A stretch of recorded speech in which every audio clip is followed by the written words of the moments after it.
بسم اللہ الرحمن الرحیم صلاۃ دائما بارک وسلم وصلی علیہ۔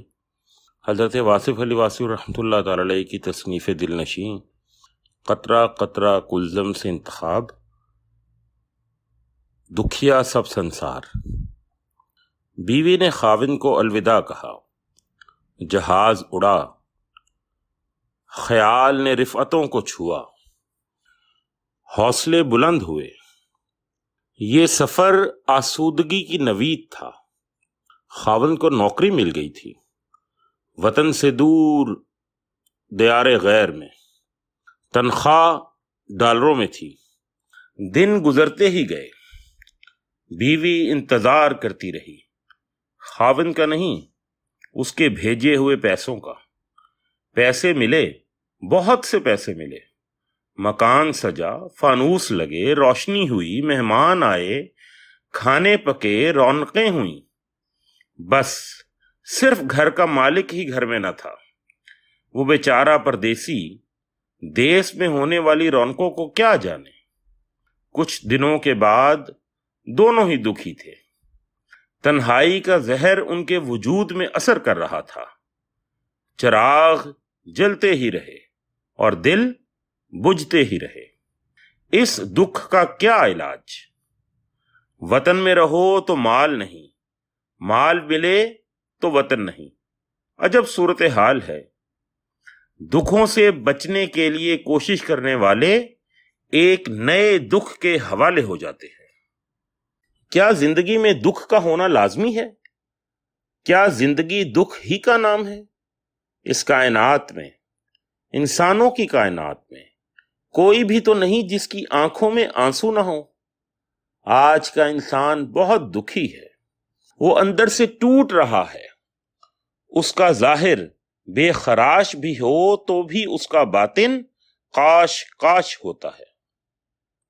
آرزوؤں کی کثرت نے انسان کو دکھی کر رکھا ہے۔ کثرت ہمیشہ دکھی کرتی ہے۔ ایک خواہش پوری ہو تو دوسری پوری نہیں ہوتی۔ خوشی کا ایک لمحہ غم اور اندیشوں کے لمحات کو جنم دیتا ہے۔ ایک حاصل میں کتنی ہی محرومیاں چھپی ہوتی ہیں۔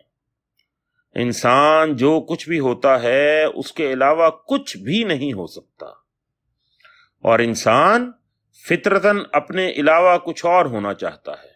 دنیا اسے ایک نام، ایک صفت سے پکارنے لگ جائے تو وہ خواہش کرتا ہے کہ لوگ اسے دوسرے نام، دوسری صفت کے حوالے سے پکاریں۔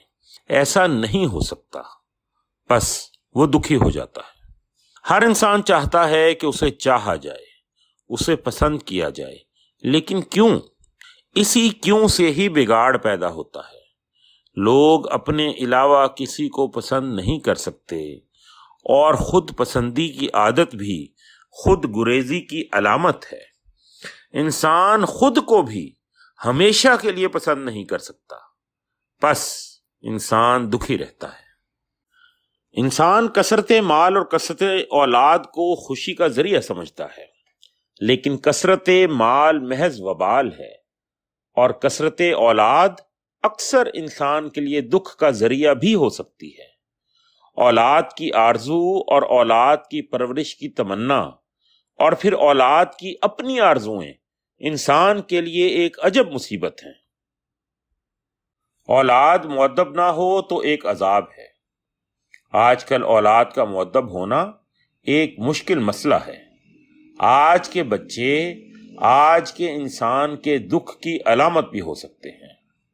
ایک آدمی کو دیکھا گیا کہ وہ کسی خانقاہ پر جا کر زور زور سے دعا مانگ رہا تھا، اے اللہ، تو نے میری وہ دعا جو 16 سال پہلے منظور کی تھی اسے اب نامنظور فرما دے۔ اے صاحب آستانہ بزرگ، تو بھی آمین کہہ۔ لوگوں نے کہا، تو کیا کہہ رہا ہے؟ اس نے کہا، میں منظور شدہ دعا کی نامنظوری چاہتا ہوں۔ لوگوں نے تفصیل پوچھی تو اس نے کہا، آج سے 16 سال پہلے میں اسی آستانے پر حاضر ہوا تھا۔ میں نے اللہ کے آگے دعا کی کہ الہی مجھے بیٹا عطا فرما۔ اللہ کی مہربانی اور اس بزرگ کے وسیلے سے مجھے بیٹا ملا۔ آج وہ جوان ہیں اور میں کیا بتاؤں کہ اس بیٹے نے مجھے کتنا تنگ کر رکھا ہے۔ مختصر یہ کہ میں دعا کرتا ہوں کہ میری قدیم منظور شدہ دعا کو نامنظور فرما لے میرے اللہ۔ انسان کبھی راضی نہیں ہو سکتا، وہ ہمیشہ خوشی کی تلاش کرتا ہے اور اسے کسی نہ کسی طرح غم سے دوچار ہونا پڑتا ہے۔ وہ ہمیشہ زندہ رہنا چاہتا ہے اور مجبوری یہ ہے کہ وہ ہمیشہ زندہ نہیں رہ سکتا۔ زندگی کے مقدر میں موت لکھی جا چکی ہے اور اسی حقیقت کا انکشاف ہی انسان کے کرب کی ابتدا ہے۔ اس کا حاصل لا حاصل ہو کے رہ جاتا ہے، اس کی قوت کمزوری بن جاتی ہے، اس کا توانا وجود لاغر و ناتواں ہو جاتا ہے، اس کی بینائی کے چراغ مدھم ہو جاتے ہیں، اس کی فکر مسدود ہو جاتی ہے، اسے محسوس ہونے لگتا ہے کہ اس کے آگے دیوار ہے، اس کے پیچھے دیوار ہے، وہ جکڑ کے رکھ دیا گیا ہے، وہ بھاگنا چاہتا ہے لیکن رستہ اسے رستہ نہیں دیتا۔ وہ اپنے گھر میں کچھ عرصے کے بعد خود کو مہمان سا محسوس کرتا ہے، وہ اپنوں کے ہمراہ چلتا ہے اور چلتے چلتے اسے معلوم ہوتا ہے کہ وہ بیگانوں کے ساتھ چل رہا ہے۔ ساتھی بچھڑ جاتے ہیں اور اجنبی ہمراہ ہو جاتے ہیں، یوں وہ بھیڑ میں تنہا ہو جاتا ہے۔ اسے کرب اور دکھ سے بچنا مشکل نظر آتا ہے، وہ اپنے آپ سے نکل جانا چاہتا ہے، اپنے وجود میں رہنا اسے ناممکن نظر آتا ہے اور وجود سے نکلنا بھی اتنا ہی ناممکن ہوتا ہے۔ نتیجہ دکھ کے سوا کیا ہے؟ وہ بے نام دکھ پر روتا ہے اور رونے سے دکھ ختم نہیں ہوتا۔ ایک آدمی اپنے کسی عزیز کی موت پر رو رہا تھا۔ لوگوں نے کہا صبر کرو، اب رونے سے کیا ہو سکتا ہے؟ اس نے روتے روتے جواب دیا، بھائیو رونا تو اسی بات کا ہے کہ اب رونے کا بھی کچھ فائدہ نہیں۔ میں اپنے رائے گا آنسوؤں پر ہی تو رو رہا ہوں، کرب ہی کرب ہے، دکھ ہی دکھ ہے اور میں۔ ہم اس دنیا سے کچھ لے کر بھاگ جانا چاہتے ہیں لیکن اس دنیا سے کچھ لے کر نہیں جا سکتے، بس یہاں سے اٹھا کر وہاں رکھ سکتے ہیں۔ ہم سب کلی ہیں، سامان اٹھائے پھرتے ہیں، خیال کا سامان، احساس کا سامان، مال، دولت، وجود، اشیاء اٹھاتے اٹھاتے پھرتے ہیں۔ کب تک؟ کلی کا سامان کسی اور کا سامان ہوتا ہے۔ کلی کے نصیب میں صرف وزن ہے، وزن اور صرف وزن، اور یہ وزن کرب ہے۔ اس دنیا میں کچھ بھی کسی کی ملکیت نہیں۔ ہمارے دفتر ہی نہیں ہیں، ہمارے ماتحتوں کے بھی ہیں۔ ہماری بادشاہت نہیں، یہ ملک ہماری رعایا کا بھی ہے، کوئی کسی کا مالک نہیں۔ یہاں جو کچھ ہے یہیں رہے گا اور اسے اپنا کہنے والا یہاں نہ ہوگا۔ بڑے کربناک مرحلے ہیں اس حیات چند روزہ میں۔ ہم صرف اپنی ملکیت کی ملکیت ہیں، ہمارے بچے ہمارے مالک ہیں، ہمارا مرتبہ ہمارا بوجھ ہے، ہماری رعایا ہماری عاقبت ہے بلکہ عبرت ہے، ہمارے ماتحت ہماری آزمائش ہے، ہمارے سامنے ہمارے خلاف گواہیاں چل رہی ہیں۔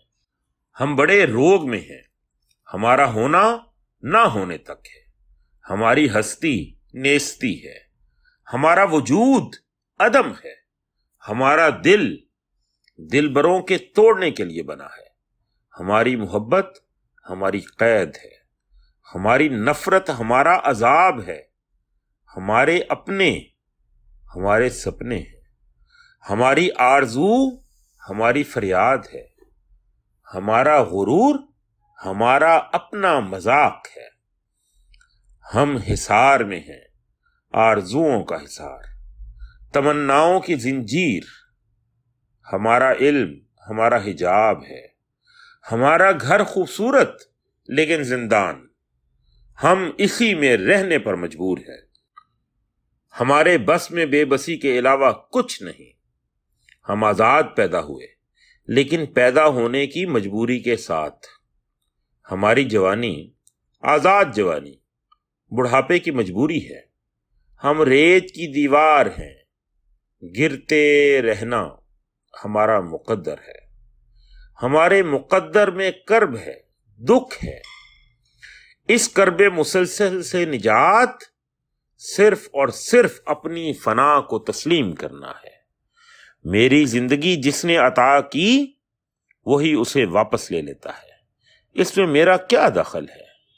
کیا میں اپنے آپ میں اپنا دخل دینا چھوڑ سکتا ہوں؟